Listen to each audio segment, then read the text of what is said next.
Romantic film हो, horror film हो, comedy हो, इनका कोई सानी नहीं। मैं हमेशा से ही इनके काम की बहुत ज़्यादा फ़ैन रही हूँ और मुझे लगता है कि साइलेंटली इन्होंने अपनी जो जगह बनाई है वो आज तक बरकरार है।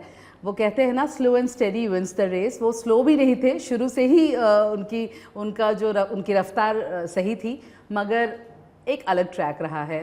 स्वागत करते हैं इमरान हाशमी का इंडिया टीवी पर।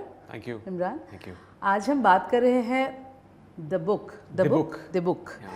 और द बुक को मैंने एक्चुअली मलयालम फिल्म इसकी इज़रा का रीमेक है और इज़रा तो आप सभी जानते हैं जिन्होंने देखी है, इट्स अ सुपरहिट फिल्म।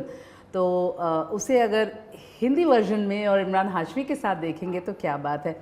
आपने इज़रा कब देखी?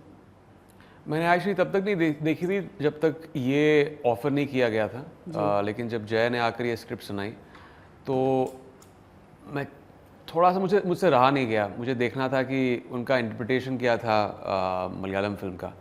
तभी मैंने जाके देखी फिल्म और फिर मुझे पता चला कि जो उन्होंने स्क्रिप्ट के साथ किया है, जिस तरह उन्होंने ऑब्वियसली कुछ चीज़ें चेंज की हैं, बहुत समझदारी से चेंज की हैं, क्योंकि ये एक थोड़ी बड़ी ऑडियंस के लिए थी, इंडियन हिंदी फिल्म ऑडियंस के लिए थी।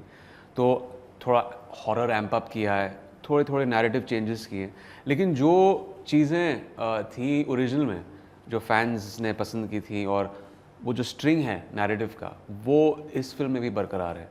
तो उसका सोल एक्चुअली इज़रा का इस फिल्म में, नो पन इंटेंडेड। और उस जगह की लोक कथा पर ये आधारित है और ये अभी भी अगर आप इसकी कहानी सुनो तो वो चिल्स आते हैं। तो कहा जा रहा है कि ये जो नॉर्मल हॉरर फिल्में बनती हैं उससे बहुत ज़्यादा अलग है और I think it will hit the right chord. Well, I think यही एक चीज़ है जो एक तरह से मैं स्क्रिप्ट की तरफ एक तरह से आकर्षित हुआ, क्योंकि मैंने 3 फिल्में की हैं इससे पहले, हॉरर फिल्में, और मैंने कसम खाई थी कि मैं तब तक नहीं करूँगा जब तक मैं ऑडियंस को कुछ नया पेश नहीं कर पाऊँ।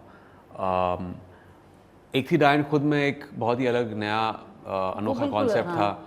3D हम लेके आए थे राज 3 में, एक सेंसरी एक्सपीरियंस जो लोगों ने पहले कभी नहीं देखा था। फिर उसके बाद क्या, जब इज़रा जो ओरिजिनल फिल्म देखी और जब ये इसका स्क्रिप्ट जब मैंने एक तरह से रीडिंग ली इसकी, तो मुझे पता था कि यही एक फ़िल्म है जो मैं हॉरर फिल्म अगर करूँगा तो यही होगी। मैं बहुत एक्साइटेड था, क्योंकि ऑफ कोर्स जंप स्केयर्स तो हैं, लोगों को ये फिल्म ऑब्वियसली डराएगी, और भी इज़रा से भी ज़्यादा डराएगी ये फिल्म। अच्छा, वो लेवल अप तो था ही, क्योंकि 2017 में वो फिल्म बनी थी और तब से लेके अब तक वो समय बीत गया है और बहुत सारे लोगों ने ऑब्वियसली OTT पर भी बहुत सारी हॉरर फिल्में देखी हैं। तो हम चाहते थे कि उसको एम्प अप करें वो ऑडियंस को, जिनके एक तरह से वो आदी हो गए हैं। ऐसा नहीं लगना चाहिए कि यार ये तो हमने देखा है, कुछ नया हम लेके आना चाहते थे द बुक के साथ। वो बात थी, और ये एक ख़ासियत इस बात की थी कि एक जूइश कल्चर के बारे में हम ज़्यादा जानते नहीं हैं।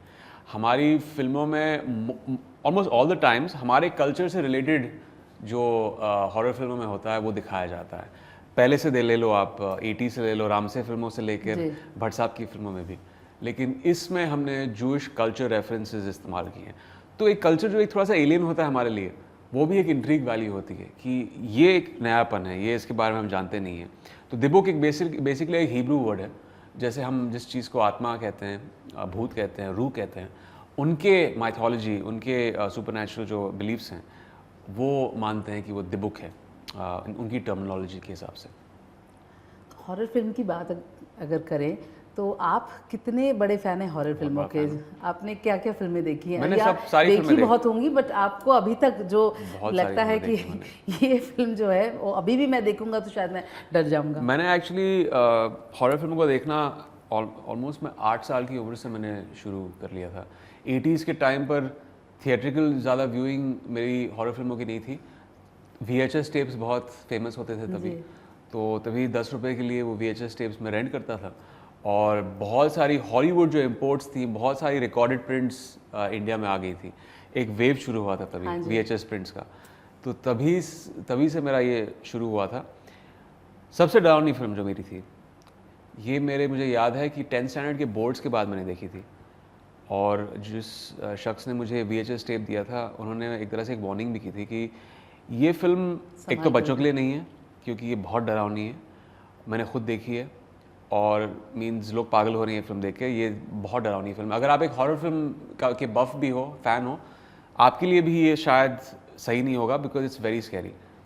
एंड वो एक मेरे कॉन्शियसनेस ने, मैं एक तरह से एक्सोर्सिस्ट 1 जो फिल्म हॉलीवुड में बनी थी 1978 में आई थिंक बनी थी या 1979 में, पता नहीं, बाद में जाके VHS टेप में अवेलेबल थी, तो वो एक तरह से एक बहुत ही इम्पैक्टफुल एक्सपीरियंस था। And I became a horror film for life. I have seen it a couple of times after that. उसके बाद तो हमेशा ये ख्याल थे मेरे दिमाग में कि वो एक पेटेंट सीन जो था वो बेड लेविटेशन का फिल्म में, मेरी नींद एक तरह से हराम हो गई थी कुछ महीने तक। उसके बाद आज तक कभी कभी वो ख्याल मेरे दिमाग में आते हैं क्योंकि it's left such a denting impact on my consciousness. तो वो मेरी एक्चुअली एक सबसे फेवरेट फिल्म है, एक्सोर्सिस्ट।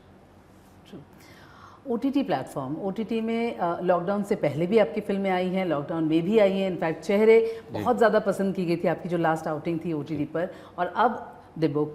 तो OTT से प्यार हो गया है इमरान को?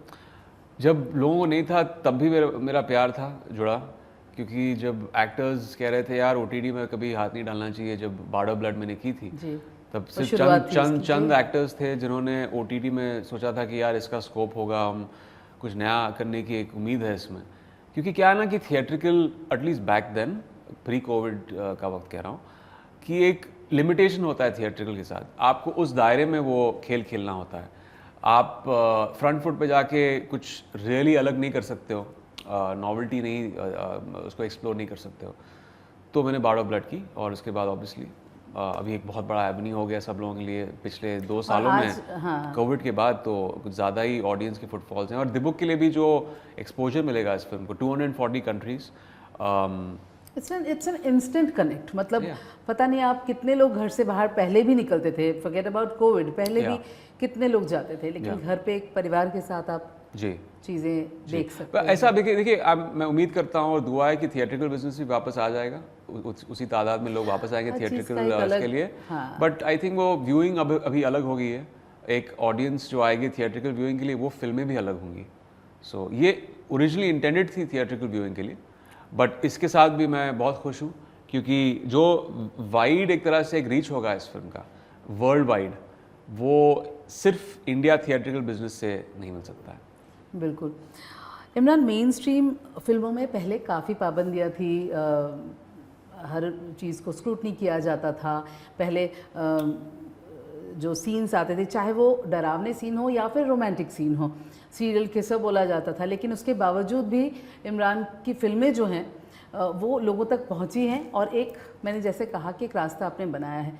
OTT में वो जो पाबंदी है वो नहीं है। सो डू यू थिंक कि आपकी फ़िल्मों के लिए, या आप जिस तरह के रोल्स आप करते आए हैं, जो आप एक्सप्लोर करते जा रहे हैं, उसके लिए एक it's an open platform? Definitely, जैसे मैंने कहा कि एक आप एक दायरे में आप काम करते हैं थिएट्रिकल व्यूइंग के लिए, क्योंकि एक तो वहाँ पे it's there more stake, it's Friday Saturday Sunday numbers.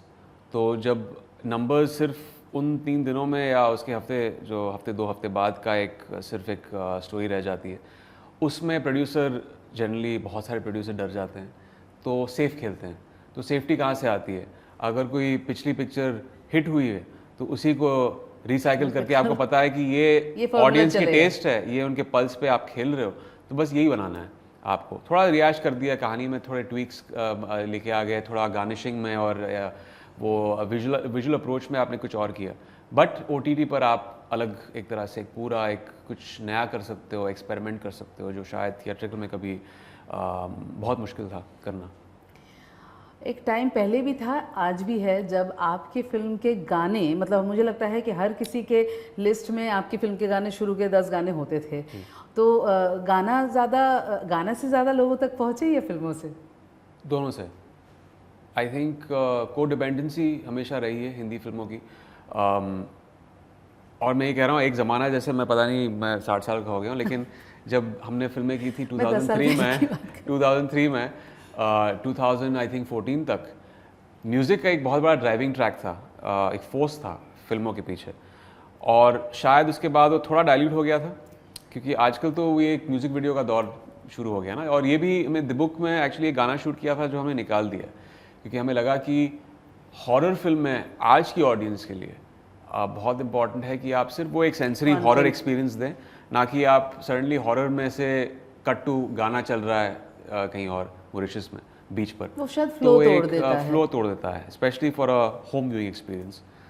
तो वक्त बदल गया है, बट डेफिनेटली आई थिंक फ़ायदा is a two prong thing. अगर फिल्मों से फ़ायदा हुआ है तो गानों से भी उतना ही फ़ायदा हुआ है मुझे। हॉरर फिल्मों का या हॉरर जॉनर का एक टिपिकल सेटअप होता है। हम देख सकते हैं यहाँ पर आग जल रही है और रात का माहौल है और वुडन वो है चारों तरफ। तो एक एक्चुअली ये मुझे चेहरे का एक चेहरे बहुत की याद दिला रही है, क्योंकि अमित जी यहाँ थे, मैं यहाँ था, और यहाँ पे बीच में आग जल रही है, तो it's taking me back there. But Chehre still I mean Chehre मैंने भी 2-3 बार घर पे देखी है, and I think one of the best film I have seen. It was a special one and और कुछ ऐसी different कोई किया है। फिल्म जो एकदम पूरे एंड तक आपको बांध करके रखती है। आजकल बहुत ज़्यादा डिस्ट्रेस हो गया है, इतना ज़्यादा लोग इतनी देर तक फिल्में देखना नहीं चाहते। अरे मैंने एक्चुअली लोगों का फिल्म देखने का स्टाइल बदल गया है, क्योंकि लोग कहते हैं कि क्योंकि हम सीजन्स देखते हैं और एपिसोडिक चीज़ें देखते हैं, हमने फिल्म को भी तोड़ना शुरू कर दिया है। फर्स्ट हाफ सेकेंड हाफ, एक दिन फर्स्ट हाफ देखेंगे, रात हो जाती है, फिर सेकंड हाफ कल देख लेंगे, क्योंकि हम जनरली 50-50 मिनट्स व्यूइंग रखते हैं। हाँ एग्जैक्टली। और आजकल तो आप देख लो ना, कभी भी जब कोई फिल्म देख रहा है तो फोन देखे बिना आप कभी फिल्म देखोगे? कभी ना कभी फोन पे देखे, या तो आप इंस्टाग्राम पे चेक कर रहे हो, फिल्म देख रहे हो, तो keeping a viewer completely engaged. तो सोचो कितना ज़्यादा लेवल बढ़ गया है कि एंगेजमेंट आपको कितना रखना है। एग्जैक्टली, क्योंकि डिस्ट्रैक्शंस बढ़ गए ना, डिस्ट्रैक्शंस बढ़ गए हैं और बहुत सारे ऐसे कंटेंट आ जाते हैं, इसको देख लेते, थोड़ा उसको देख लेते। दिवाली का मौका है, दिवाली में अक्सर ना फन फिल्में रिलीज़ होती है, थोड़ा फैमिली फिल्म रिलीज़ होता है, तो इमरान हाशमी ने क्यों डिसाइड किया कि लोगों को थोड़ा सा डराया जाए इस बार दिवाली में? ये एक्चुअली दिवाली पर रिलीज नहीं हो रही है, ये थोड़ी प्री दिवाली रिलीज हो रही है।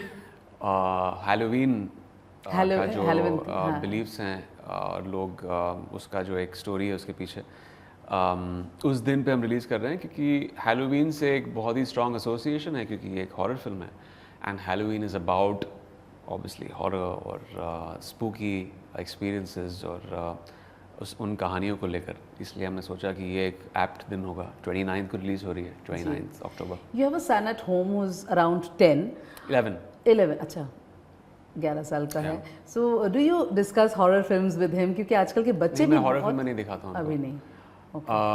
मुझे पता नहीं है कि उनका क्या ये है, but I have seen in a couple of films, जब मे बी गॉडजिला ऑल्सो, शायद थोड़ा उनको like I was okay with it. जब मैं 8 या 9 साल का था, तब से लेकर आई वॉज लिटिल डिसेंसिटाइज्ड हॉरर फिल्मों को लेकर। मुझे इतना डर नहीं लगता था। हाँ, कुछ फिल्मों में लगा है, but I don't give him nightmare so soon in life.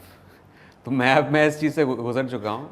बाद में बहुत वक्त है, after he gets into his teens शायद मैं दिखाऊंगा उनको।